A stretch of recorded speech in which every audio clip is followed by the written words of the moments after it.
Britain's royal palaces. Majestic. It's absolutely dripping in history. Luxurious. The White Drawing Room at Buckingham Palace is like a scene from a Disney film. And packed to the rafters with incredible secrets. Secrets that the royal family would much prefer not to be made public. From royal courtships to royal births to royal marriages and scandals, the palaces have played host to all of that. This series goes behind palace walls. The royal palaces represent the monarchy and have incredible history. We'll learn how these iconic creations were built. 16th century kings built with brick in a way that we wouldn't recognise today. This is George IV leaving his mark on the centre of London. Uncover the spectacular palace art housed within. The royal collection is vast, and I mean vast. It has more than 1 million objects spread across all of the royal palaces. Just imagine what has been collected over centuries. So this collection is unlike any other collection in the world. Discover their gruesome stories. It's an amazing insight into the royals' history, but also our common history. Frankly, you're going to cut the head off a king. It's got to be done in a palace. And relive the recent events that shaped the modern royal family. The whole case was an absolute fiasco and a huge embarrassment. The Queen was particularly aggrieved that Harry had done it in the way that he had. This is The Secrets of the Royal Palaces.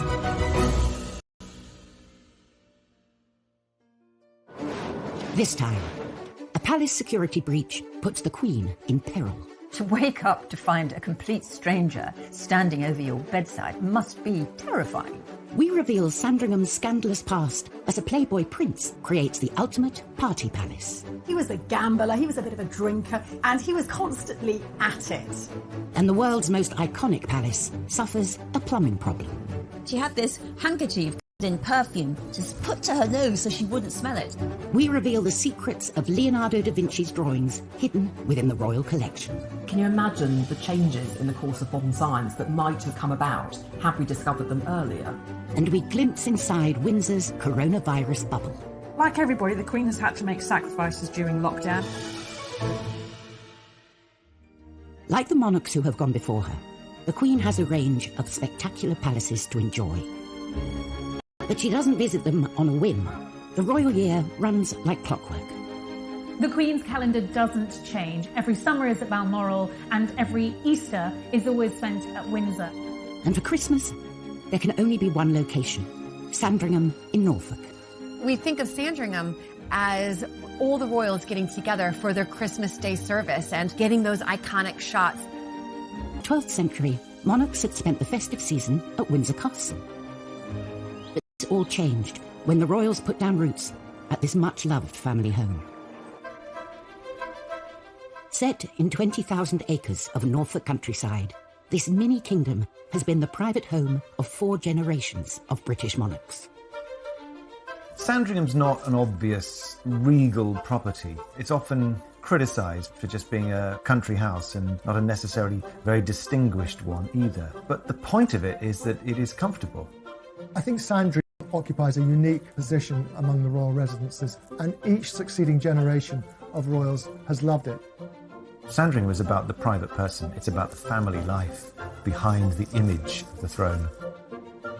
Prince Philip has retired there. So in many ways a kind of wholesome royal family house, but indeed its history was rather different. In 1862, Queen Victoria acquired the Sandringham estate for her somewhat wayward son and heir, Edward.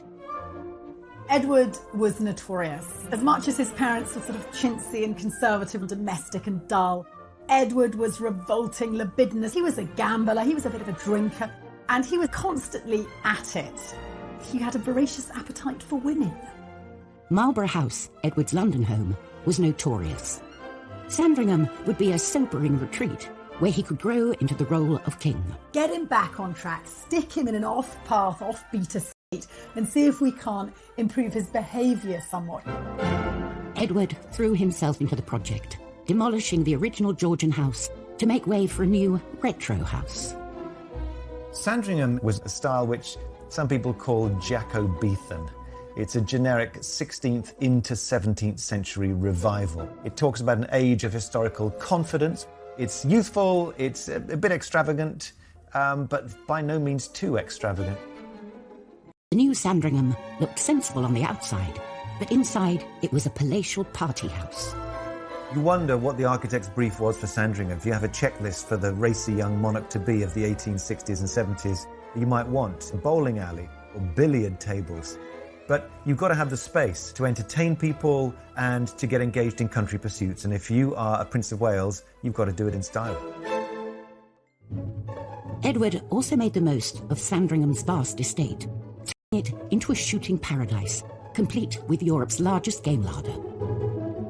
It was less in many respects about the house and more about the grounds, this kind of playboy park, for want of a better expression, which is where a lot of Edward's attention went.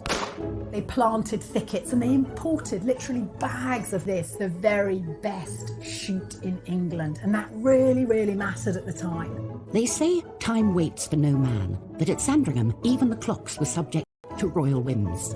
Edward was absolutely determined to try and cram in as much hunting each day as he could. And indeed, he changed the clocks to created Sandringham time to give him more daylight hours to hunt in. Sandringham time, 30 minutes ahead of Greenwich Mean Time, was the official time on the estate from 1901 until 1936. And eventually, Edward's mother got her wish, as he and his country house settled down somewhat. The thing about Sandringham is that, like its inhabitants, it grew up. It went from being a place of billiards and bowling to more cultured pursuits as Edward VII and Queen Alexandra and their children all evolved and grew up. And so the old bowling alley became the Long Library, and that's where the Queen is shown when she gave her first televised address to the nation. So it's not a fixed thing, it shows a life lived.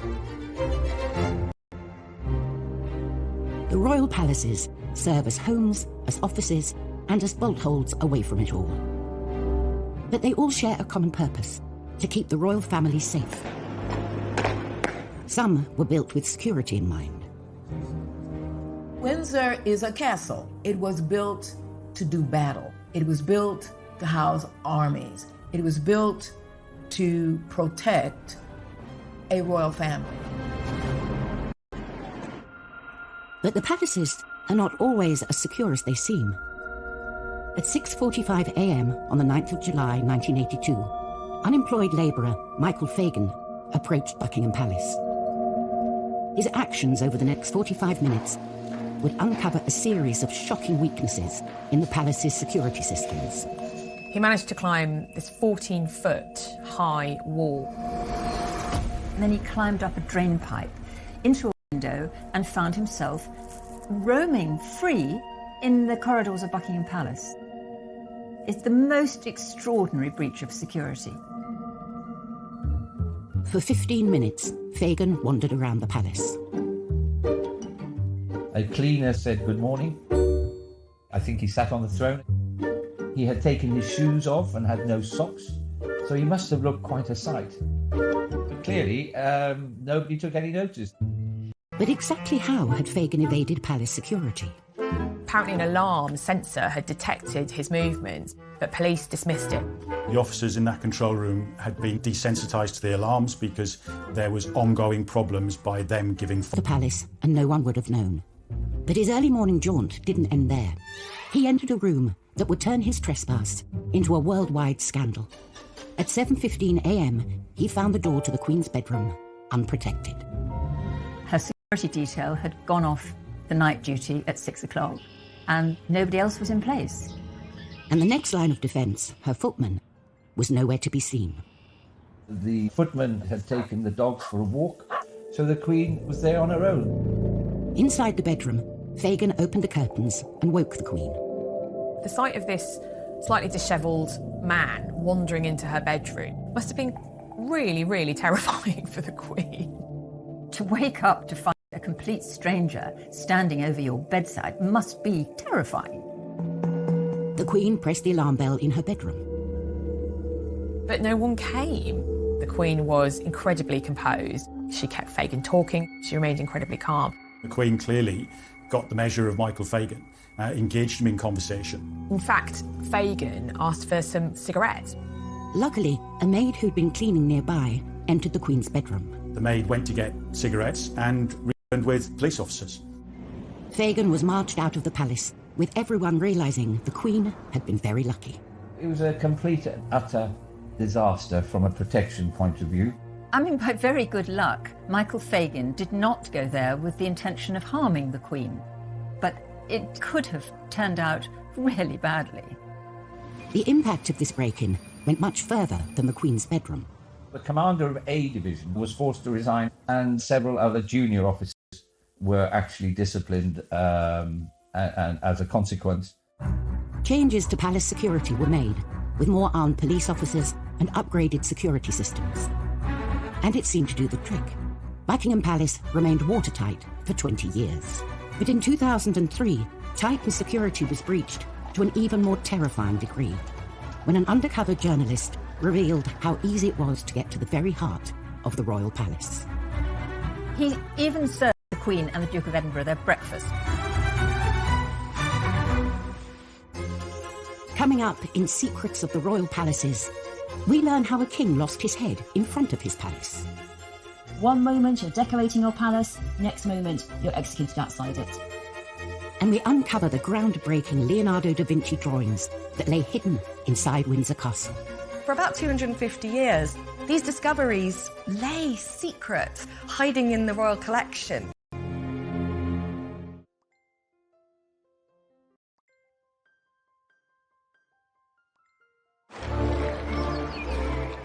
In joy and celebration. But they have also been the site of the royals' darkest days. In January 1649, the monarchy was in peril, and so was King Charles I. He'd lost the English Civil War against Oliver Cromwell and his parliamentarians, and now he was on trial. He was essentially put on trial for not doing the job of king in the way he should have done, for really taking too many powers from Parliament and proroguing Parliament too much, so don't do that. He defended himself quite valiantly and said he shouldn't be on trial at all because he was king and only answerable to him up there. But it was a foregone conclusion, open and shut case to the Cromwellians. He was found guilty and sentenced to be executed. Having been tried at the Palace of Westminster, the king was sent to St James's Palace to await his death. He had a lot of palaces to look at when he was suffering his final awful days. On the 30th of January 1649, Charles was marched across St James's Park, not to Tower Hill, the traditional execution site, but to the Palace of Whitehall. Because frankly, if you're going to cut the head off a king, it's got to be done in a palace. And this wasn't just any palace. Whitehall was probably the largest palace in Europe and the centre of English royal power. It was also beautiful. At the banqueting house of Whitehall, Charles I actually decorated the roof with these incredible Rubens paintings. As he's going to be executed for being too divine right, too power hungry as a king, he sees over his head these murals, these beautiful paintings of kingly divine right. Charles I is taken outside Whitehall Palace, outside the banqueting house, on a scaffold. He gives a very brave and valiant speech, but unfortunately it's a bit windy and no one really can hear it. But he submits very bravely, he tucks his hair into a cap so that they can get a nice clean blade, and he raises his arm as a signal. So, that's quite significant, isn't it? That actually he gets to raise his arm. Most people who are executed have no choice when the axe comes down, but he has that moment of grace. And he was finally executed in front of everyone outside Whitehall Palace. So you have to watch out if you're a king. One moment you're decorating your palace, next moment you're executed outside it. Charles I lost his throne and his head, but he left an incredible legacy, a collection of artworks that will become the basis of the royal collection. Charles I was a great lover of the arts. He recognised the power of collecting, the power of art to showcase the strength of the monarchy and of the court. When the monarchy was restored, the collection boasting over 1 million items. Some are proudly displayed on palace walls, and others are carefully archived and rarely seen. Windsor Castle's print room is home to an extraordinary collection of some 600 drawings by Leonardo da Vinci. Leonardo da Vinci has rightly been recognised as one of most incredible minds of all time. This collection was acquired by Charles II, who came to the throne nearly 150 years after Leonardo's death. Both men shared a passion for the arts and science. Charles II was known as the Merry Monarch. He had spent years in exile after the beheading of his father, Charles I. And when he came back, he was absolutely determined to invest in the arts and in the sciences. That was going to be his legacy. He founded the Royal Observatory, he sponsored the Royal Society, which was the oldest scientific institute anywhere in the world. For hundreds of years, this collection of drawings has been kept hidden at Windsor, where only a privileged few could view them, including a young Prince Charles. As a boy, Prince Charles was rather taken by these drawings and spent some time with archivists looking at them. And when he later told the family what he'd been doing, they thought it was all rather strange because, of course, they'd all been outside messing around on horses, and he had been locked inside looking at the drawings of Da Vinci. In 2019, the public were allowed a glimpse of this rare collection, as hundreds of them went on display at Buckingham Palace's Queen's Gallery. 2019 was a mesmerising moment. They'd always been lent in small numbers to individual exhibitions, but there was a huge exhibition at the Queen's Gallery. Actually, these drawings were never intended to be seen at all. Leonardo used them as his laboratory to explore new ideas, particularly in the field of human anatomy. The things he discovered were revolutionary. Really minute anatomical drawings that can still help anatomists today. For about 250 years, these discoveries lay secret, hiding in the royal collection. But can you imagine the changes in the course of modern science that might have come about had we discovered them earlier? But the drawings had still more secrets to reveal. Secrets that would lie hidden to the naked eye. Royal palaces house not only priceless treasures and centuries of history, but also the royals themselves. Keeping the palaces safe and secure is of paramount importance. In 1982, Michael Fagin's intrusion into the Queen's bedroom revealed the cracks in Buckingham Palace's defences. 20 years later, they would be tested again, but this time the intrusion would go unnoticed. In 2003, Daily Mirror journalist Ryan Parry decided to put royal security to the test. Could he get into Buckingham Palace by applying for a job there? The application process was surprisingly straightforward. Parry gave the pub where he'd grown up in Wales as a reference. When the palace phoned, the barmaid apparently on the phone yells out to the pub, "Does anyone know this Ryan Parry bloke?" And a regular who's sitting at the bar said, "Oh, I know him, I know that Ryan Parry. Oh, I know him, he's a good bloke." And on that basis, the personnel of the royal household employed him. Ryan Parry started work as a royal footman. To expose the access he had, a covert Daily Mirror photographer was positioned to snap him. These images showed he was at the heart of the royal household, with no proper security checks. He was shown riding on a state coach, and even stepping out onto the famous Buckingham Palace balcony. I just had to kind of make myself and think, I can't believe I'm actually standing at this very spot. The distinctive uniform was his past. Once he'd got the uniform, there seemed to be a trust. He used his access to all areas to nose around the whole palace. He even served the Queen and the Duke of Edinburgh their breakfast, and he took photographs. It was the most extraordinary scene. They had their cornflakes and cereals in Tupperware boxes. We imagine perhaps that the Queen eats off silver salvers on a daily basis, but actually she doesn't. She eats just like the rest of us. Parry's unlimited access to the palace even coincided with a presidential visit by George W. Bush. There is no state visit more important or, frankly, more crawling with security than an American president visit to the Queen of the United Kingdom. And Parry had all of the details. visit. It was shocking that he could get a job that easily with so little security checks and clearance. He could have been someone who was looking to kidnap and hold ransom for financial gain, a senior member of the royal family, or even, for whatever means, perform an assassination on a senior member of the royal family. And just as the president was settling into his suite at the palace, amid some of the tightest of the Buckingham Palace gates. He'd finished his duties at 11 p.m, put up his uniform, packed his bags, and just walked out. The next day, the Mirror published his story, 15 pages of detailed insights into life at Buckingham Palace.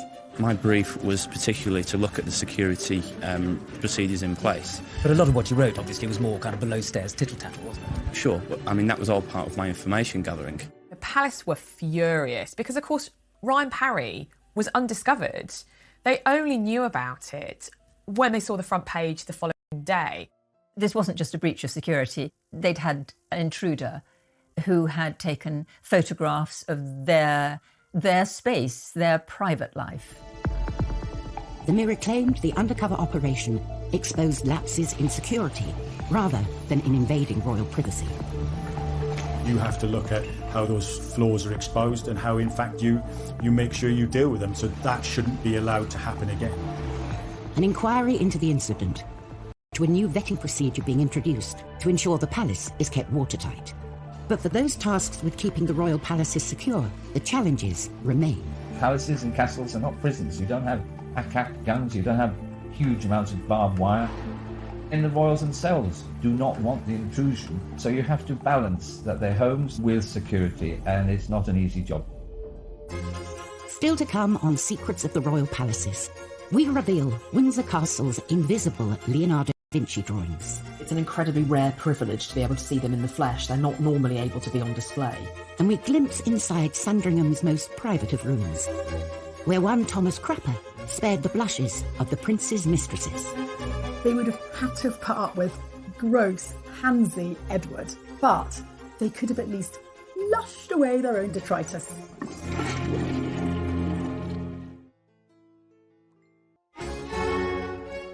The royal palaces are home not only to the royal family, but to some of the most important artworks on the planet. All of this stuff is the Queen's, but it's also the country's. The Royal Collection looks after all of this priceless furniture, all of these priceless paintings on behalf of the nation. Amongst the collection is this rarely seen set of some 600 drawings by Leonardo da Vinci. Acquired by King Charles II over 350 years ago, they're still revealing their secrets today. One of the things that would have really appealed to Charles II as both a collector and someone with quite a scientifically inclined mind was Leonardo's mirror writing. Many of the drawings are covered in a strange handwriting, and this was Leonardo's secret shorthand.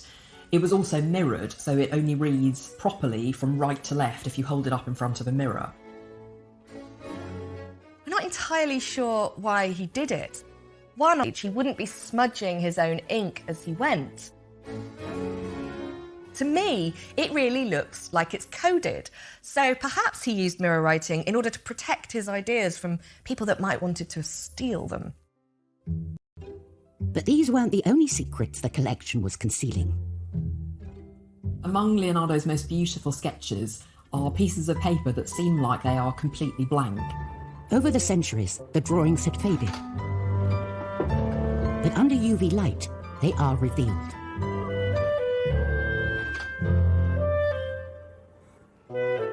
These scans show some colour that has faded away, sketch lines that we didn't know existed. There's one particular image of a horse that we didn't know Da Vinci had done because it faded so badly no one could see it until it was scanned. Over 500 years after they were drawn, these treasures of the royal collection are still disclosing new information. There is an intimacy, an immediacy, a modernity about them that looks to me like they could have been drawn just yesterday or today. The drawings he created are extraordinary. There's nothing else like them. The royal palaces and the artworks they contain celebrate the nation's history. But there are some moments in the past that the royals would rather forget. Buckingham Palace hosts over 50,000 visitors a year, and everything must be just so. But during the reign of Queen Victoria, the usually fragrant air was fouled by the Great Stink. A visitor to Buckingham Palace in the 19th century would have come near to fainting from the smell. It was disgusting. It was awful, and that was because the sewers, they were completely overloaded, so they leaked. And they leaked human waste all over the floor, particularly all over the floor of the kitchens. Yes, very, very hygienic. And so there's Victoria, the most powerful woman in the world, and she is living in a palace full of leaked human waste. It's completely disgusting. But it's not just Buckingham Palace that's the smelliest, perhaps least hygienic palace in the world. The whole of London is really very bad smelling, and that was literally because the sewage system wasn't up to it. And people at the time said that the Thames was actually black, and all this reached a head in the summer of 1858, which is known as the Great Stink.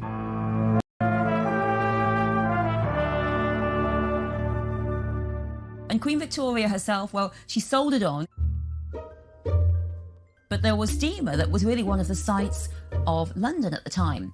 And Victoria was ready. She was a prepared kind of queen. She had this handkerchief covered in perfume to put to her nose so she wouldn't smell it.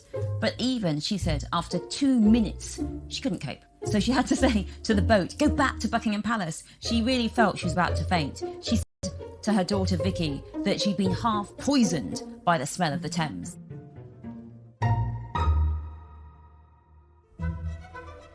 The royals might have hoped this was the end of their toilet troubles. But 13 years after the Great Stink, they faced a new sanitation issue. This time, the problem wasn't at Buckingham Palace, but at Sandringham. Queen Victoria bought the Sandringham estate for her 21-year-old son Edward, in the hopes that it would offer a calmer, healthier lifestyle. But at this idyllic country residence, a deadly threat lay undetected, and the heir to the throne was left fighting for his life.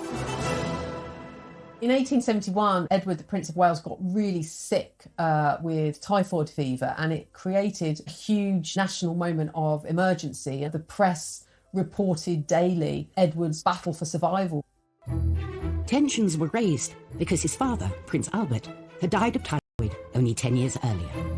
A great inquest was undertaken about where he might have got typhoid from. And so the issue of how to create a clean, safe, sanitary environment was something taken with the utmost seriousness. As part of the investigation into how the prince might have got typhoid, it was thought that contaminated water at Sandringham might have been the cause. The solution was for a 60-foot high tower. It had on the top of it a 32,000-gallon iron tank, which contained the water from a new spring which had been drilled. And all that fresh water then would be enough to power the taps and the toilets down in the house, but was also strong enough for 4 fire hoses to be sprayed over the roof of the place. 7 years after Edward survived typhoid, the Appleton Water Tower was completed. Built in a Byzantine brick style, it sits on the highest point of the Sandringham estate. There's an extra benefit to that because a royal viewing gallery was set underneath the tank, which gave sweeping views across North Norfolk. They must have had their fingers crossed that the tank held over the royal family. And works were carried on inside the building too. For the palace loos, Edward brought in the best. Thomas Crapper's name echoes down the ages. He was celebrated for being a great sanitation engineer. He went from toilets being bog standard to creating a new standard for bogs. He's not the inventor of the flushing loo, but he's one of the men who patents it and makes... Created all of the sanitation for this new house, including 30 cedar-seated toilets. And they were things of great beauty. For Edward, such pretty porcelain was certainly an added attraction. He was well known for keeping a string of pampered mistresses.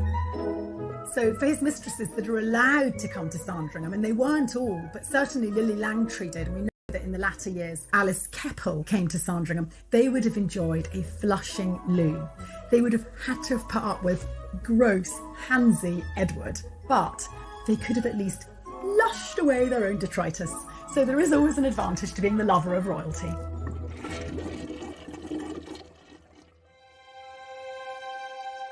Throughout history, the British royal palaces have withstood wars, floods, and fires. But in 2020, the world faced an unprecedented threat.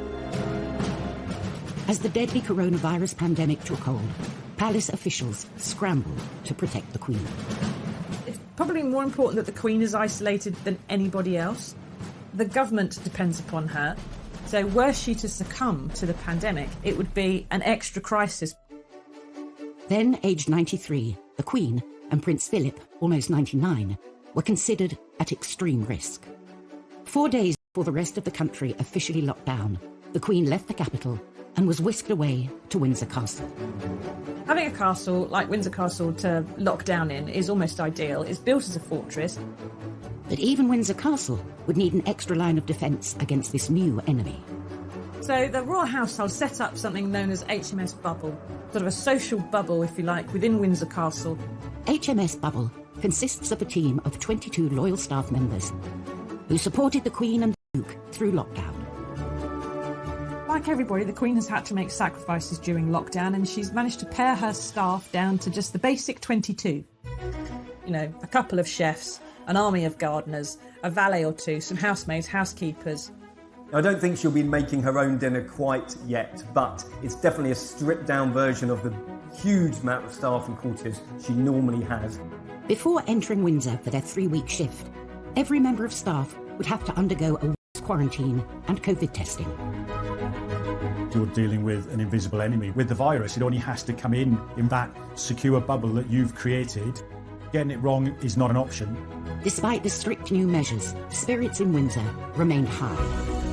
Prince Philip was particularly amused by the use of the phrase bubble, because back in the 50s and 60s he was referred to in some quarters as the big bubble, which was of course Cockney rhyming slang, bubble and squeak for Greek. So the first number. But even with palace doors firmly shut, the world was allowed a rare glimpse inside Windsor and the other royal homes. I'm very glad to have been able to join you today. One of the big revelations of lockdown has been being able to see into everyone's homes. The Queen on the phone to Boris Johnson during one of her weekly audiences, using the old-fashioned 1970s telephone surrounded by corgi ornaments. Every surface that is flat in their homes is covered in clutter. These are homes of people who never do their own dusting. She may not do her own dusting, but the Queen and her team have successfully managed to keep her palace COVID-free. Coming up on Secrets of the Royal Palaces, Prince Philip's controversial plans for Sandringham cause a royal family feud. The Queen Mother, she was horrified that a house that she loved might be threatened with demolition. And we reveal the strict protocol surrounding the royal tartan. It is the most exclusive fabric that anyone could wear in the world.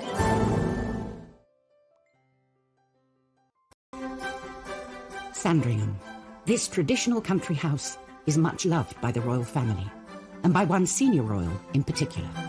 Sandringham Estate is really the kingdom of Prince Philip. It was given to Prince Philip by the Queen after her accession, and the fact that he's retired there really shows that it's there that he feels most at home. But the old house hasn't always enjoyed universal acclaim. If you look at the critiques of Sandringham, it's never held up as a fine piece of architecture. In fact, it was said under George V that there wasn't one fine stick of furniture or bit of art in the place, with the exception of some tapestries.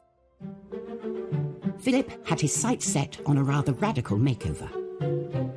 It might surprise us to think of the Duke of Edinburgh suggesting that Sandringham should be demolished. But once upon a time he did that in 1960. If Sandringham needed to be swept with a new broom, the Duke of Edinburgh was the man to wield it. Philip carved out this role as a bit of a moderniser. Now, that's not how we'd see him today, but give the guy a break. He's in his 100th year. Prince Philip proposed that it should be pulled down and the dusty old rooms might be replaced with something altogether more modern and befitting of a 20th century monarchy. He looked to an architect called David Roberts, who'd used a brick modernism, large windows and open planning to create new types of space and lots of light. Amidst an atmosphere of post-war optimism, The Queen was sympathetic to Philip's modern ideas. But then the Duke came up against a formidable opponent. The Queen Mother hadn't really bought into that whole picture, and she was horrified that a house that she loved might be threatened with demolition. Queen Elizabeth faced a dilemma: back her beloved Philip or put family and tradition first. This isn't just a royal residence. It's somewhere that the Queen is hugely emotionally invested in. Her grandfather and her father adored Sandringham. Ultimately, the Queen Mum got her way. The Queen rejected Philip's plans, and the nation was spared the 1960s concrete palace. So Sandringham stayed there since. The interiors are still largely as they were in the 19th century. The sitting room is kind of full of knickknacks. There's the feeling that Queen Alexandra or Queen Mary have sort of just left the room. So not necessarily everybody's taste, some might say a bit over the top, but actually very, very intimate and warm and cosy. Sandringham isn't the only much-loved private royal home. Balmoral is set amongst the lochs and mountains of the Scottish Highlands. Its beauty inspired one royal to turn fashion designer. At Balmoral, the royal family loved to embrace the Highland life, particularly when it comes to their attire. The family take their Scottishness very seriously, and they wear tartan a lot when they're in Scotland. For centuries, tartan has been worn by Highlanders as a symbol of clan identity. Each clan in Scotland has its own tartan. It represents the family, the lineage, the history of that particular clan. So it's about as Scottish as you can get.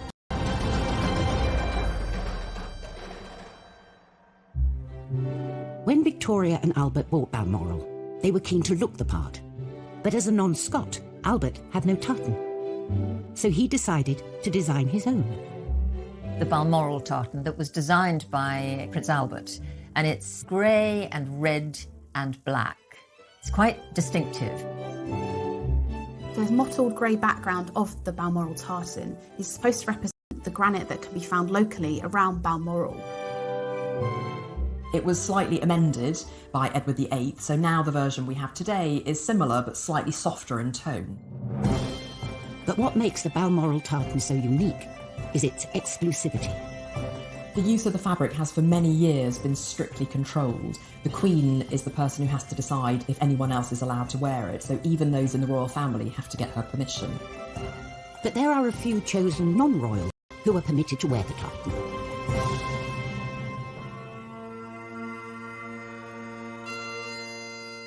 Bagpipe players on the Balmoral estate and also the Queen's personal piper are the only non-royals who are allowed to wear this tartan. So, unless you're on first-name terms with the Queen, you're going to have to take up the pipes and move to Balmoral if you want a chance to wear this unique royal tartan. It is the most exclusive fabric that anyone could wear in the world.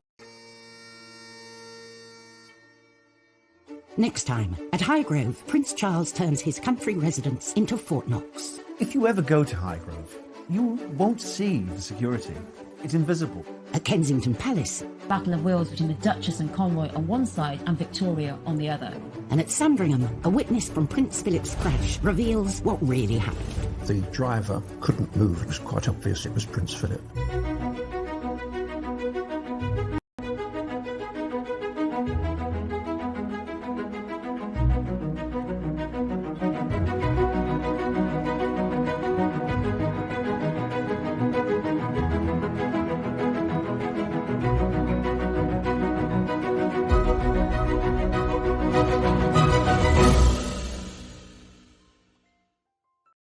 Steal them.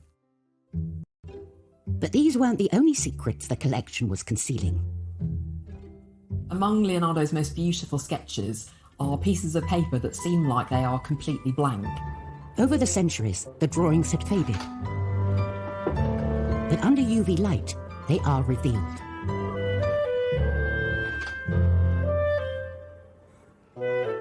These scans show some colour that has faded away, sketch lines that we didn't know. This idyllic country residence, a deadly threat, lay undetected, and the heir to the throne was left fighting for his life. In 1871, Edward, the Prince of Wales, got really sick with typhoid fever, and it created a huge national moment of emergency. The press reported daily Edward's battle for survival. Tensions were raised because his father, Prince Albert, had died of typhoid only 10 years earlier. A great inquest was undertaken about where he might have got typhoid from. And so the issue of how to create a clean, safe, sanitary environment was something taken with the utmost seriousness. As part of the investigation into how the prince might have got typhoid, it was thought that contaminated water at Sandringham might have been the cause. The solution was for a 60-foot high tower. It had on the top of it a 32,000-gallon iron tank, which contained the water from a new spring which had been drilled. And all that